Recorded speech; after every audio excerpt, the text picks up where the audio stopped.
Kasi yung iba sinasabi, ayan, magsisi ka na, pinaparusahan ka na ng Diyos. Ang Diyos po natin, hindi nagpaparusa. Palagi kong sinasabi, we are not exempted, but we are indeed protected. Palakpakan nga natin ang Panginoon. Hindi ka exempted, yung sasabing anak ka ng Diyos, oy, anak ako ng Diyos, exempted ako. Makakaranas at makakaranas ka. Pero, kung sa panahong dumanas ka doon, hindi naman papayag si Lord na hindi kanya protektahan. Dahil simula nang tanggapin mo si Kristo bilang sariling Panginoon at tagapagligtas, ang banal na dugo ni Kristo mismo ang lumukob sa iyong buong pagkatao.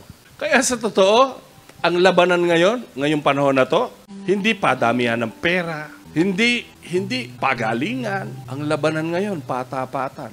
Pag tapat ka kay Lord, may sobra ka sa sapat na makukuha sa Kanya.